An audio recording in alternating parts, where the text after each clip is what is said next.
La escalada de precios que se expresa en el 7,7% de inflación del mes pasado, más del 104% anualizada, se da en un marco de campaña electoral para la renovación de la gestión presidencial en la Argentina. Y claro, no solo la interna política partidaria está lanzada, sino que los sectores del poder económico, los que dominan la economía argentina, sea tanto en la producción como en la circulación, sea en el agro, en la industria, en la banca, en el comercio, en el turismo, tanto como en el sector financiero, bancario, especulativo, están lanzados con una presión política y con fuerte iniciativa política para intentar condicionar el rumbo de la economía argentina, del presente y del futuro, de este año 2023, y por eso estamos asistiendo a una presión muy fuerte por una devaluación. Como hemos dicho varias veces, devaluación hay, cotidianamente se corrige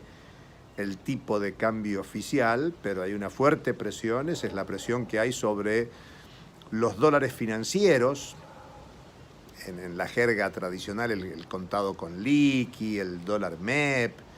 pero también sobre todo sobre el dólar ilegal, ese que se llama blue, pero que es ilegal, que actúa en mercados que se dicen marginales, minoritarios, pero que interviene en la manipulación de la conciencia social, porque en definitiva el dólar o las divisas extranjeras son un precio más de la economía. Y en este momento hay una exacerbación de la especulación para mostrar que hay una suba de la divisa internacional, especialmente las operaciones ilegales de carácter especulativa, para intentar inducir una aceleración de la devaluación. El gobierno argentino viene diciendo que no va a ser una mega devaluación, sí está acelerando la devaluación del tipo de cambio oficial para acompañar la escalada de precios,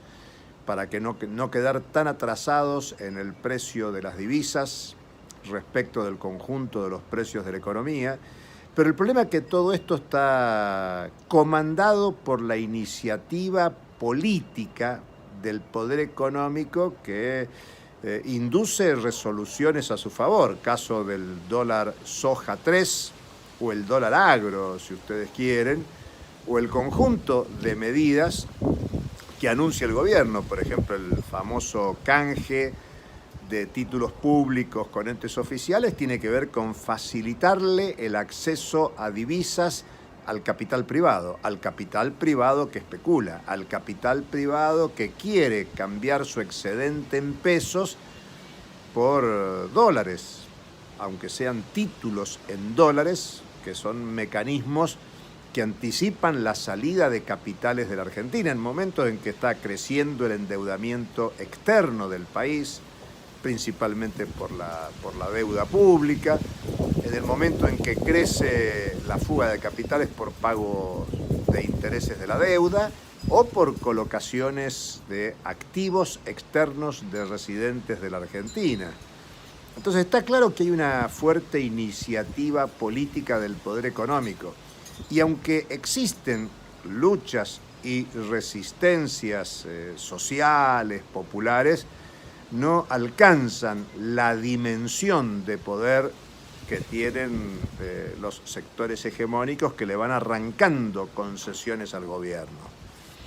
Podríamos decir que esta semana hubo concentraciones muy importantes, Plan Nacional de Lucha de la Central de Trabajadores Autónoma de la Argentina, de la autoconvocatoria por la suspensión de pagos de la deuda. En las dos jornadas federales de lucha se planteó que el gran condicionante de la política económica es el Fondo Monetario Internacional, y crece la presión para que se anule el acuerdo con el Fondo Monetario Internacional, se suspendan los pagos de la deuda y se cambie la política económica. No en el sentido en el que presiona el poder económico, que es lo que viene ocurriendo. la presión del poder económico es más fuerte y obtiene concesiones del gobierno. Hasta uno podría pensar que la propia inflación es una concesión al poder, porque solo puede incrementar los precios el que puede. Es una cuestión de poder. Y por lo tanto, el comentario es que los sectores sociales empobrecidos, perjudicados por la política económica, necesitan hacer valer mucho más su voz, extender los niveles de protesta, hacer visible